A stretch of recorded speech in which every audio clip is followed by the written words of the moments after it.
Mobile, social media, games यावर मुलांना, विद्यार्थ्यांना कंट्रोल कसं आणणार सर ते? सर, तुमच्या एवढ्या मोठ्या परीक्षा देत होते तेव्हा तुम्ही, तेव्हा तुमचा स्टडी टाईम काय होता सर? एक्झामचं स्वरूप मी सांगतो थोडंसं. तर नमस्कार मित्रांनो, आपण ऐकत आहात दप्तराचा पल्ल्या. इथं आपण केवळ पुस्तकाच्या आणि परीक्षेच्या गोष्टी नाही, तर इथं आपण जीवनाच्या प्रवासाबद्दलही बोलतो.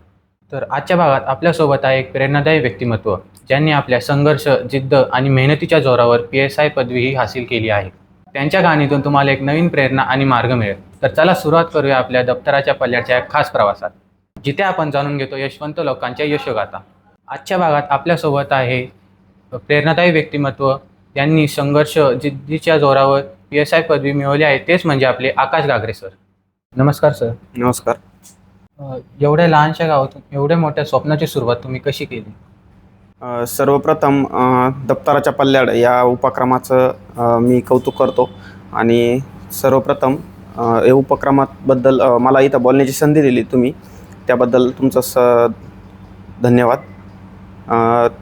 आमचं देसवंडी हे ग्रामीण गाव तसं बघायला गेलं तर शहराच्या जवळच आहे. आणि ग्रामीण भागातल्या मुलांनी खरं तर स्वप्न बघायला पाहिजे की म्हणजे एक मोठ्या पदावर जायचं. साधारणतः आपल्याकडे आपण बघतो एक पोलीस भरती असेल, सरळ सेवा असतील, याच्या पलीकडे मुलं जातच नाहीत. तर माझं शिक्षण झालं होतं, म्हणजे शिक्षण डिप्लोमानंतर इंजिनिअरिंग केलं मी. आणि डिप्लोमाला असतानाच एक कुठंतरी वाटायचं की आपण गव्हर्मेंट सर्व्हिसमध्ये ट्राय करायला पाहिजे. तर तेव्हापासूनच ती एक प्रेरणा होती. आणि 10वी नंतर डिप्लोमा आणि डिप्लोमानंतर डिग्री घेतल्यानंतर मी डायरेक्ट अभ्यासाला सुरुवात केली. आणि ग्रामीण भागातून जरी आपण आलो तरी म्हणजे त्या परिस्थितीचं काही एवढं काही हे नसतं, म्हणजे अडथळा नाही येतो. तर ग्रामीण भागातल्या विद्यार्थ्यांमध्ये पण तेवढं पोटेन्शियल आहे की ते अशा मोठ्या मोठ्या एक्झाम्स देऊन ते स्वतःचं करिअर तयार करू शकतात.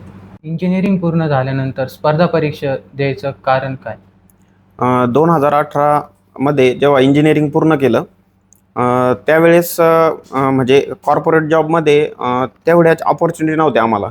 म्हणजे कम्प्युटर इंजिनिअरिंग जरी असलं तरी IT इंडस्ट्री अशी वेळोवेळी फ्लक्च्युएट होत असते. त्याच्यामुळं की त्यावेळेस आम्हाला एवढ्या ऑपॉर्च्युनिटी नव्हत्या आणि एक मनामध्ये कॉम्पिटिटिव्ह एक्झामचं एक टार्गेट ठेवलेलंच होतं. त्याच्यामुळं कंपनीमध्ये कॉर्पोरेट जॉब जॉईन न करता तर मी त्या ठिकाणी पूर्ण वेळ स्टडीचा निर्णय घेतला. सर, कॉम्पिटेटिव्ह एक्झामचा प्रेशर आणि स्टडी टाईम सर तुम्ही कसा हँडल केला? कॉम्पिटिटिव्ह एक्झाममध्ये प्रेशर असतोच. म्हणजे आपण सुरुवातीला एक स्टडी प्लॅनिंगबद्दल बोलूया. इथं म्हणजे 1 वर्ष, 1.5 वर्षाच्या कालावधीचा म्हणजे आपण जसं एंट्रन्स एक्झामचा स्टडी करतो तसा इकडं स्टडी नाही आहे. म्हणजे 1 वर्ष, 1.5 वर्षाचा अभ्यास करून तुम्ही एक्झाम पास होताल हे शक्य नाही आहे. म्हणजे अशक्य पण नाही आहे, पण मग एक तुम्हाला 2-3 वर्ष, 4 वर्षापर्यंत, कारण एका एक्झामचा टाईम पिरियडच साधारणतः 1.5 वर्ष, 2 वर्ष पण चालतो कधी-कधी. कारण त्याच्यामध्ये प्री असती, मेन्स असती, त्याच्यानंतर इंटरव्ह्यू असतात. त्याच्यात 1.5 वर्ष तुमचं निघून जातं. त्याच्यामध्ये जो प्रेशर येतो तुम्हाला, तर तो प्रेशर तुम्हाला हँडल झाला पाहिजे. कारण प्री झाल्यानंतर तुम्ही मेन्सला क्वालिफाय होता. त्याच्यानंतर मेन्समधून इंटरव्ह्यूला जाता. कधी-कधी असं होतं का तुम्ही प्रीमध्येच फेल होऊन जाता. मग पूर्ण वर्षभर त्या ठिकाणी पुढच्या एक्झामची वाट बघावी लागते. तर हा प्रेशर खूप महत्त्वाचा आहे. त्याच्यामध्ये तुमचा स्टडी पण चालू राहायला पाहिजे आणि तुमचं सगळंच एक म्हणजे घरच्यांचा पण प्रेशर असतो, आजूबाजूच्यांचा पण प्रेशर असतो. ते सगळं तुम्हाला एक मेंटेन झालं पाहिजे त्याच्यात. सर, तुम्हाला असं कोणता अटेम्प्टला वाटलं की आता प्रेशर हँडल नाही होऊ शकत मला? सुरुवातीचे पहिले 1.5 वर्ष स्टडी केल्यानंतर मध्ये कोरोना आला. 2 वर्ष कोरोना होता. त्याच्यामुळं एक्झाम डायरेक्ट स्टॉप झाल्या त्या. म्हणजे त्यावेळेस फक्त एकतर अभ्यास करा, नाहीतर इथून गिव्ह अप करा. हे 2च ऑप्शन होते. पण मग त्यावेळेस सोडून देऊन पण काय करणार आपण? म्हणजे त्याच्यामुळं मग अभ्यास चालूच ठेवला. आणि 2021ची ग्रुप सीची एक मेन्स होती. म्हणजे त्यावेळेस असं वाटलं की त्यावेळेस आपलं होईल काहीतरी. म्हणजे 2 वर्ष घरी राहून अभ्यास केला होता. त्यावेळेस होईल असं काहीतरी. पण दुर्दैव असं की मेन्सला मार्क्स कमी पडले.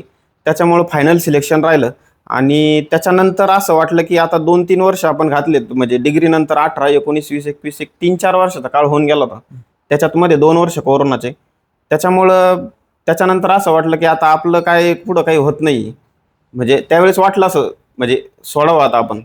पण मग नवीन ॲड आली आणि एक घरून सपोर्ट होता की नाही तू कर. म्हणजे घरचा सपोर्ट खूप महत्त्वाचा आहे.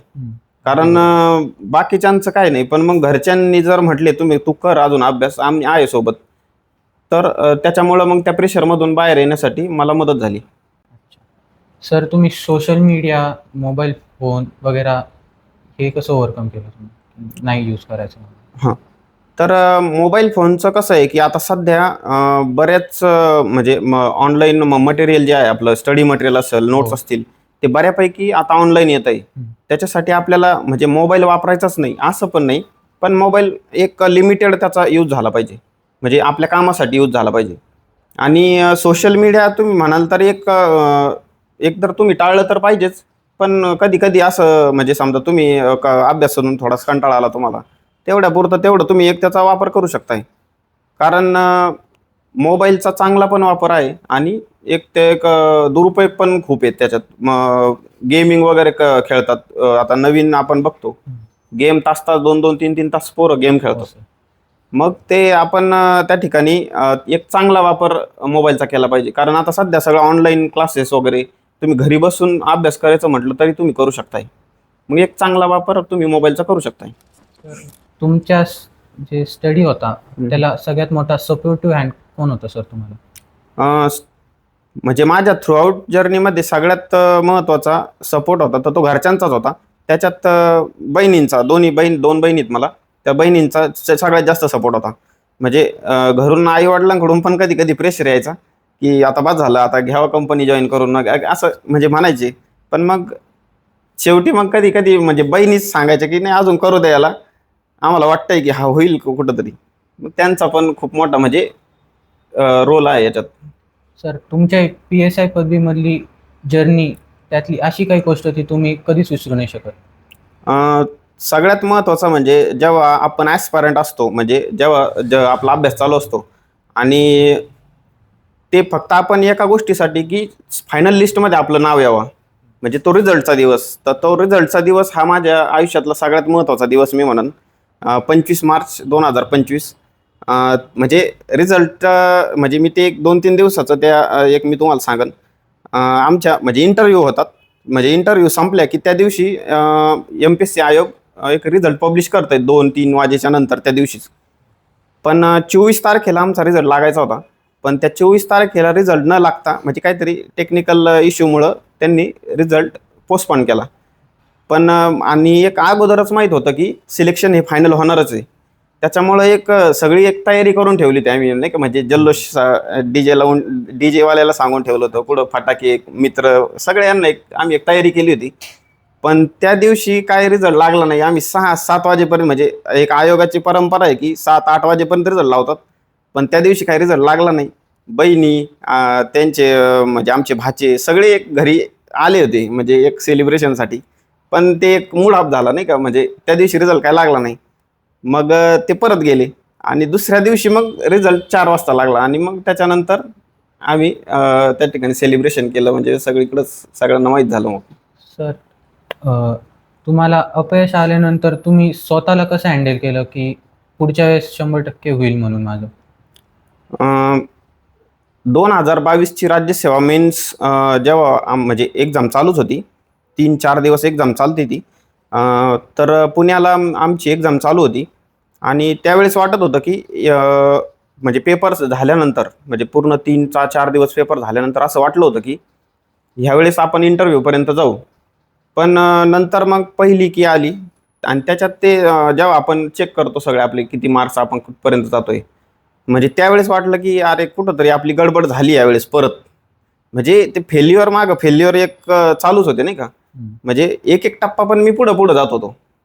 पण एक महिना गेला आणि त्याच्यानंतर म्हणजे हे जे सिलेक्शन माझं झालंय तर ती ॲड त्यावेळेस म्हणजे आली आणि ती एक मोठी ॲड होती आणि चांगली संधी पण होती. कारण 2022 पर्यंत पोलीस उपनिरीक्षकसाठी जे कायद्याचा जो पेपर होता, तर तो आयोगाने कॅन्सल केला आणि एक म्हणजे एक जनरल GS म्हणून म्हणजे सगळा कॉमन सिलेबस एक तो दुसरा पेपर. मग त्याच्यामध्ये कारण राज्यसेवेचा स्टडी तोच मला पुढं कामाला येणार होता. मग मला ते वाटलं की आता आपलं ह्यावेळेस तरी नक्की होईल. म्हणजे त्यावेळेस वाटलं होतं असं म्हणजे, पण मग त्या दृष्टीने तयारी पण चालू केली आणि फायनल सिलेक्शन पण झालं. सर, तुमच्या एवढ्या मोठ्या परीक्षा देत होते तेव्हा तुमचा स्टडी टाइम काय होता सर? अ, चांगला प्रश्न विचारला तुम्ही. कारण म्हणजे दिवसभराचं टाइम टेबल आणि एक पूर्ण ओव्हरऑल त्या एक्झामसाठीचं टाइम टेबल. तर माझं दिवसाची सुरुवात मी पहाटे 4 वाजल्यापासूनच करायचो. कारण इंजिनिअरिंगला असताना आम्ही रात्रीचा अभ्यास करायचो. म्हणजे इंजिनिअरिंगला असताना म्हणजे किंवा आधी पेपरच्या अगोदर 2-3 दिवस साधारणतः रात्रीचं नाईटमेअर म्हणतात. हां, म्हणजे इंजिनिअरिंगच्या स्टुडंटला नाईटमेअर म्हणतात. पण तो स्टडी इकडं नाही चालत. म्हणजे सेम तसा स्टडी. इकडं कसं असतंय की वर्ष 2 वर्ष तुम्हाला कंटिन्यू रोजच अभ्यास करायचा आहे. मग ते रात्रीचं जागून वगैरे ते काय म्हणून मी माझं पहाटे 4 वाजल्यापासून म्हणजे उठून आवरून वगैरे एक 5:30 पर्यंत मी लायब्ररी द्यायचो.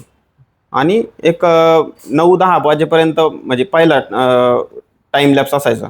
मग त्याच्यानंतर नाश्ता, चहा आणि एक दुपारच्या जेवणाच्या नंतर परत एक 3-4 वाजेपर्यंत पुन्हा आमचं मग ग्रुप डिस्कशन वगैरे असायचं. म्हणजे एक दिवसभरातून संध्याकाळी साधारणतः 7-8 वाजेपर्यंत आम्ही अभ्यास करायचो. त्याच्यात एक 2-3 तास इतर ॲक्टिव्हिटीमध्ये जायचे. एक साधारणतः 7 ते 8 तास दररोजचा अभ्यास व्हायचा. म्हणजे उगाचच 15 तास केला, 20 तास केला असं असं काही नाही आणि तो होत पण नाही. एक 7 ते 8 तास एक क्वालिटी अभ्यास व्हायचा. आणि हे मी रेग्युलरली 3 वर्ष केलं. म्हणजे याच्या अगोदरचे जे 3 वर्ष आहे म्हणजे सिलेक्शन व्हायच्या अगोदरचे, ते पूर्ण 3 वर्ष हे कंटिन्यू चालू होतं. सर, तुमच्या स्टडीमध्ये तुमच्या मित्रमैत्रिणींचा सपोर्ट कसा होता सर तुम्हाला? आमचा एक ग्रुपच होता. म्हणजे मित्र म्हणजे अभ्यासातले पण काही मित्र होते आणि दुसरे पण जे मित्र होते, की काहींनी फायनान्शियल पण मदत केली. काहींनी सपोर्ट पण केला, की आम्ही आहेत बुवा तू कर. म्हणजे मित्र पण असे होते, की समजा कधी फायनान्शियल मदत लागली त्यांना म्हटलं तर त्यांनी कधीच म्हणजे मागे नाही बघितलं. त्याच्यानंतर आमच्या म्हणजे स्टडी ग्रुपमध्ये जे काही मित्र होते, म्हणजे आपण म्हणतो ना म्हणजे यश जे मिळवतो ते म्हणजे यश तुम्हाला एकट्याला मिळालंय, पण ते तुमचं एकट्याचं नाहीये. हे तुमचं जे सोबतचे जे इतर तुमचे मित्र आहेत, मैत्रिणी आहेत, ते सगळ्यांचं मिळून ते यश आहे. बरोबर सर. म्हणजे आमचं म्हणजे आता स्टडीच्या हिशोबाने तुम्हाला सांगायचं ठरलं तर मग एक ग्रुप डिस्कशन असायचं आमचं.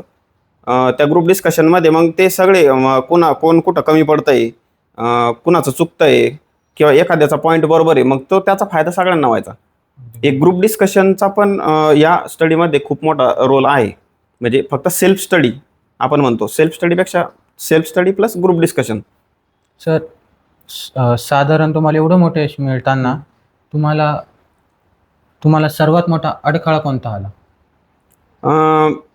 अडथळा म्हणायचं तर एक फायनान्शियल तसं म्हणजे आमच्या वडिलांनी आम्हाला कसं असं फायनान्शियल कधी कमी पैशांची कधी काही उणीव भासून नाही दिली. परंतु एक अडथळा म्हणायचं तर म्हणजे प्रत्येक वडिलांना अशी अपेक्षा असते, की म्हणजे आई वडिलांना तर अपेक्षा असतेच, की आपण आपल्यानंतर मुलांनी लवकरात लवकर त्या ठिकाणी कुठंतरी सक्सेस व्हावं, कुठंतरी चांगल्या पदावर जावं. तर एक म्हणजे प्रामाणिकपणे सांगायचं तर तसं 2 वर्ष मला लेटच झालंय.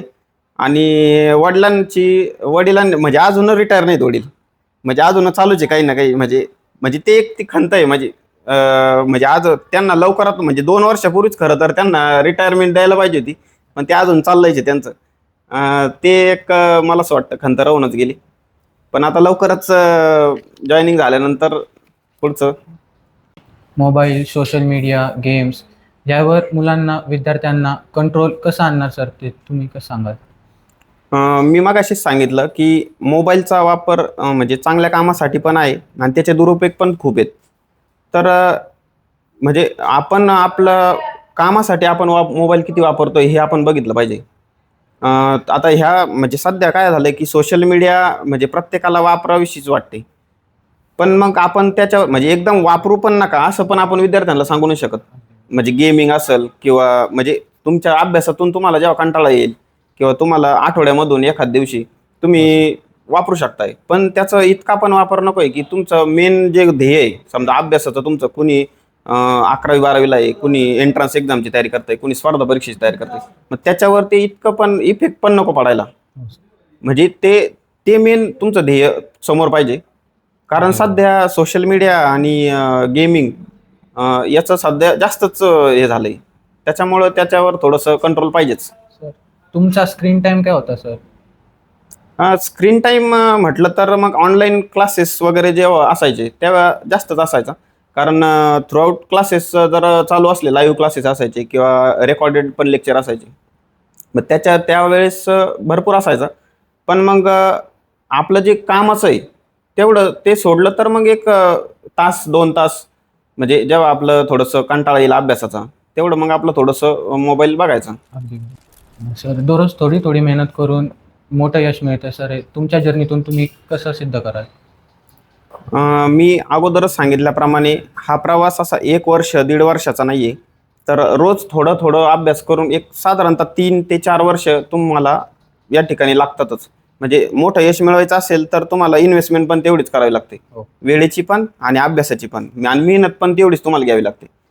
आणि रोज थोडं थोडं म्हणजे जसं प्रश्न विचारला तुम्ही, हो. थेंबे थेंबे तळे साचे आपण जी म्हण आहे, तर सेम अगदी तसंच इकडे आहे. म्हणजे तुम्हाला अभ्यास पण करायचा आहे आणि ॲक्च्युअल जी तुमची एक्झाम आहे, त्या एक्झाममध्ये नेमकं तुम्हाला काय विचारणार आहे त्याची पण तुम्हाला तयारी करायची आहे. म्हणजे आपण म्हणजे एक थोडंसं एक्झाम्पल देतो मी तुम्हाला. समजा पैलवान आहे एखादा. पण तो पैलवान म्हणजे नुसताच व्यायाम केला आहे, खूप मोठा डाएट घेतला आहे, तर तो पैलवान नाही होत. तर त्याला ॲक्च्युअल ते डाव पण शिकले पाहिजे. नाहीतर तो नुसता असा गेला तर त्या आखाड्यात एक साधा पैलवान सुद्धा त्याला चितपट करू शकतोय. अगदी तसंच इकडे एक्झामचं आहे. तुम्ही अभ्यास तर खूप करताय, पण तुम्हाला त्या अभ्यासाच्या रिलेटेड तुम्हाला ॲक्च्युअलमध्ये प्रश्न कसे विचारणार आहेत, एक्झामचा सिलेबस काय आहे, तुम्हाला टेस्ट सिरीज सोडवणं आहे. मग हे तुम्हाला करावंच लागणार आहे. कारण म्हणजे आता एक्झामचं स्वरूप मी सांगतो थोडंसं. एक्झाममध्ये 1 तास असतो. 1 तासामध्ये तुम्हाला 100 प्रश्न टॅकल करायचे असतात. म्हणजे 60च मिनिटं असतात. म्हणजे ॲक्च्युअली 1 मिनिटापेक्षा पण एका प्रश्नाला कमी वेळ आहे तुमच्याकडं. मग ते तुम्ही अगोदरच त्याची तयारी केली, तर तुम्हाला तिथं जाऊन ते असं नवीन नाही वाटणार. तुम्ही अगोदरच त्याची तयारी करून गेली, तुम्ही फॅमिलिअर त्याच्याशी. अगदी बरोबर. हां, तर मग ते तुम्हाला तिथं नवीन नाही वाटणार. कारण आणि तसं म्हणजे मी सांगितलं तुम्हाला, तुम्ही डायरेक्ट जर जाऊन बसले तुम्हाला काहीच नाही कळणार. हो. म्हणजे तेच मी सांगेन तुम्हाला, की रोज थोडं थोडं करून आणि सराव करून तुम्ही त्या ठिकाणी तिथपर्यंत पोहोचू शकताय. सर, अनेक विद्यार्थ्यांना अभ्यास करताना अडचणी येतात, तर ते हार मानून घेतात. तर त्याबद्दल तुम्ही काय म्हणाल? हार म्हणजे यश जर तुम्हाला मिळवायचं असलं, म्हणजे एक मोठं यश मिळवायचं असलं, तर ते सुरुवात तुम्ही अपयशापासूनच होती. म्हणजे मला तरी वाटतंय, की सुरुवातीला अपयश आल्याशिवाय तुम्हाला जे मोठं यश भेटलंय त्याची पण काही किंमत नसती. तर त्याच्यामुळं आता आपण बघतो, की म्हणजे सेलिब्रिटी असतील किंवा क्रिकेटर्स असतील, जे प्लेयर्स असतील, ते असे म्हणजे एका स्पर्धेमध्ये ते त्यांचं खूप मोठं त्यांनी नाव कमावलंय असं कधीच झालं नाही, की त्यांना पण अपयश आलेत. तसे आपल्याला पण अपयश येणार आहेत. त्याच्यामुळं म्हणजे एका अपयशाने खचून न जाता आपण पुन्हा उभारी घेतली पाहिजे. आता आपण ग्रामीण भागातून आहेत, त्याच्यामुळं मी तिथलंच एक उदाहरण देईल. आता आपले सगळे पालक, आई-वडील आहेत, शेती करतात. 1 वर्ष शेती पिकली नाही म्हणून ते काय शेती करायचं सोडून देत नाहीत. ते म्हणजे ते सीझन जरी वाया गेलं, तरी ते पुढचं सीझन पूर्ण परत त्याच जोमाने त्या ठिकाणी पूर्ण तयारी करतात. तसं विद्यार्थ्यांसाठी सेम तीच कंडिशन लागू आहे, की आपण जरी म्हणजे एका परीक्षेत तुम्हाला अपयश आलंय, पण तुम्ही हार न मानता परत पुन्हा त्याच जोमानं पूर्ण म्हणजे त्या तुम्ही जे हार आली तुम्हाला म्हणजे तुम्ही जे अपयश आलंय, त्याच्यातून तुमच्या चुका दुरुस्त करून, त्याच्यातून शिकून तुम्ही नवीन जोमानं तयारी केली पाहिजे. हाच माझा मेसेज राहील. सर, ग्रामीण भागातील मुलं हे मोठं स्वप्न पाहिलं आणि पूर्ण करण्यासाठी तुमचा काय मेसेज राहील? तसं ग्रामीण भागातल्या मुलांचं तुम्ही म्हणता म्हणजे ग्रामीण आणि शहरी असं म्हणजे आपण एक हे करून घेतलंय, त्याचा एक बाऊ केलाय. पण ग्रामीण भागातल्या मुलांमध्ये पण पोटेन्शियल आहे, ते कॅलिबर आहे. कारण बरेच आपण IAS, IPS जे मोठे मोठे अधिकारी बघतो, ते ग्रामीण भागातले जास्त करून आहेत. त्याच्यामुळं म्हणजे आपले म्हणजे आता इथं स्पर्धा परीक्षा जर म्हटलं, तर साधारणतः जो स्पर्धा परीक्षा करणारा वर्ग आहे तो सगळा ग्रामीण भागातला आहे. कारण शेतकरी पार्श्वभूमी किंवा काहींचे म्हणजे अगदीच गरिबी असते. मग सरकारी नोकरी त्यांना त्या ठिकाणी म्हणजे मध्यमवर्गीयांचं स्वप्नच असतं ते. आणि इकडं शक्यतो सगळे ग्रामीण भागातलेच असतात. त्याच्यामुळं असं काही नाही आहे की आम्ही ग्रामीण भागातून आहे आणि आमच्या कडून होईल काही, असं काही न्यूनगंड न बाळगता ग्रामीण भागातल्या मुलांनी सुद्धा या ठिकाणी इकडं आलं पाहिजे आणि तुमच्यातलं जे पोटेन्शियल आहे ते तुम्ही दाखवलं पाहिजे. कॉम्पिटिटिव्ह एक्झामच्या अभ्यासासाठी सर तुम्ही 3 कोणत्या गोल्डन टिप द्याल? मी 3 कीवर्ड सांगल. सगळ्यात पहिली म्हणजे कन्सिस्टन्सी. म्हणजे कन्सिस्टन्सी म्हणजे काय की एक तुम्ही सातत्य ठेवलं पाहिजे. म्हणजे रोज जेवढा टाईम तुम्ही स्टडी करताय तो एक सातत्य ठेवलं पाहिजे. 1-2 वर्ष, 3 वर्ष. नाहीतर काय होतं की 2-3 दिवस करायचं आणि परत 2-3 दिवस गॅप घ्यायचा. हे इकडं चालत नाही. म्हणजे कन्सिस्टन्सी खूप महत्त्वाची. सातत्य ठेवलं तरच ते तुम्हाला त्याचा फायदा होणार आहे. त्याच्यानंतर दुसरं म्हणजे की हार्डवर्क घेण्याची तयारी तुमची असली तरच तुम्हाला इकडं म्हणजे यश आहे. कारण हार्डवर्क घेण्याची तयारी नसली, कारण तुम्हाला याच्या टाईम बाउंडच्या पलीकडे जाऊन थोडंसं तयारी करायची. म्हणजे आता ह्या एक्झामबद्दल जर मी सांगितलं तुम्हाला तर 2-2.5 लाख फॉर्म असतात, नाही का? मग 2-2.5 लाखातून तुम्हाला जागा असतात 500, कधी 400-600. मग 2 लाख 2.5 लाखातून तुम्हाला 500-600 मध्ये यायचंय. म्हणजे तुम्हाला काहीतरी स्टडी वेगळाच करावा लागेल. आणि त्या 4 फेज असतात ना, मग ते 4 फेजमध्ये तुम्हाला प्रत्येक फेजचं महत्त्व ते वेगवेगळं जरी असलं तरी मग तुम्हाला तिथं मेहनत, कन्सिस्टन्सी ही पाहिजेच. त्याच्यानंतर मी एक सांगल डिसिप्लिन. तुमच्या म्हणजे जीवनामध्ये म्हणजे अभ्यासातच नाही तर जीवनामध्ये डिसिप्लिन गरजेचंच आहे. कारण डिसिप्लिन जर नसलं तर हे सगळं असं अस्ताव्यस्त होऊन जातं. म्हणजे स्टडीमध्ये डिसिप्लिन पाहिजे. तुमच्या रोजच्या वागण्यामध्ये थोडंसं डिसिप्लिन पाहिजे. आणि इकडं कॉम्पिटिटिव्ह एक्झाम म्हणलं की तुम्हाला त्याची गरजच आहे. कारण म्हणजे दिवसभराचं तुमचं शेड्यूल ते जर तुम्ही पाळलं नाही तर मग तुमचा म्हणजे ते 1.5 वर्ष 2 वर्ष तुमचा जो स्टडी तुमचा सिलेबस जो पूर्ण करायला वेळ जातोय तर तो तुमचा 2.5-3 वर्ष पण जाऊ शकतोय जर तुम्ही डिसिप्लिन नाही पाळलं तर. हे मी 3 फॅक्टर गरजेचे आहेत असं मला वाटतंय. भविष्यातील अजून कोणती स्वप्न जे अजून तुम्हाला पूर्ण करायची आहे? भविष्यात तसं बघायला गेलं तर स्वप्न भरपूर आहेत. आता याच्यानंतर राज्यसेवेमधून मला माझं स्वप्न आहे की राज्यसेवेमधून पुढची याच्यावरची पोस्ट मिळवायचं हेच माझं एक स्वप्न आहे. तर त्याच्यासाठी माझे सध्या प्रयत्न चालू आहेत. सर या कॉम्पिटिटिव्ह एक्झाम आहे जी हुशार मुलंच करू शकता काय ऑन एन ॲव्हरेज मुलं पण आहे या रेंजमध्ये सर? तर तसं हुशार मुलं म्हणता तुम्ही तर असं काही नाही आहे. कारण ॲव्हरेज मुलं मीच तुमच्यासमोर बसलो आहे. म्हणजे मी काय असं खूप हुशार होतो. 10वी पर्यंत झालं, डिप्लोमा झालं. एक ॲव्हरेज मार्क्स मला असायचे. आणि हे कॉम्पिटिटिव्ह एक्झाममध्ये असं काही नाही आहे की तुम्ही म्हणजे 90% मार्क्सवाले 95% किंवा 80%च्या पुढचे ते पास होतात. कारण म्हणजे आपण कोणाला असं नाव नाही ठेवते पण आपण लायब्ररीमध्ये म्हणजे बऱ्याच ठिकाणी बघतो आपण की जे ॲव्हरेज मुलं आहेत ते लवकर त्या ठिकाणी पास होतात. आणि जे ऑलरेडी हुशार असतात समजा ते 10वीमध्ये टॉपर राहिलेत, 12वीत टॉपर राहिलेत, पुढं त्यांच्या डिग्रीमध्ये टॉपर राहिलेत, म्हणजे त्यांनी कधी असं अपयश बघितलंच नाही आहे.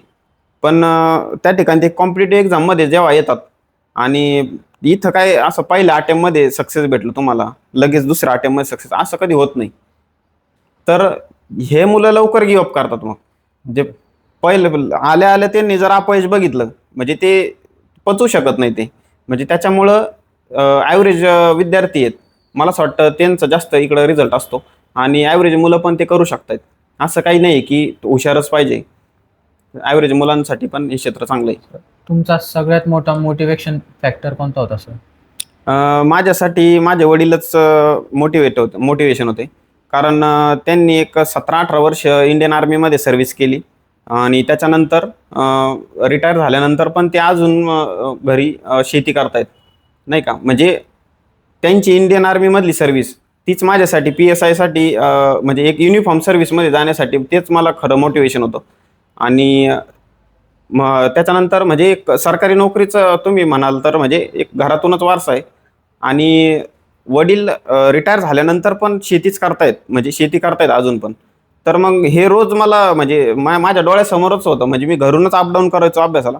म्हणजे रोज गेलं घरी की मग ते उद्या येताना मला ते म्हणजे एक एनर्जी घेऊनच म्हणे आपल्याला काहीतरी करावंच लागेल लवकर.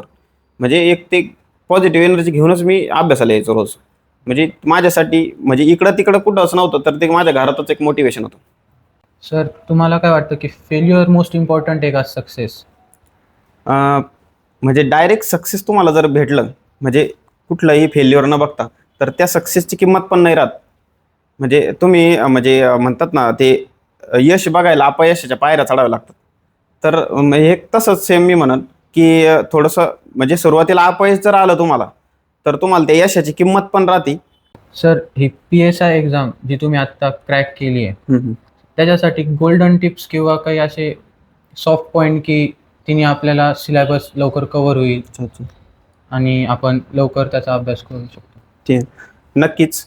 म्हणजे आम्ही ज्या चुका केल्या, तर म्हणजे सुरुवातीला तर त्या ज्या नवीन आता जे ॲस्पायरंट स्टडी करतायत किंवा जे पुढे येणार आहेत ह्या क्षेत्रामध्ये, तर त्यांच्यासाठी एक 2-3 मुद्दे महत्त्वाचे राहतील.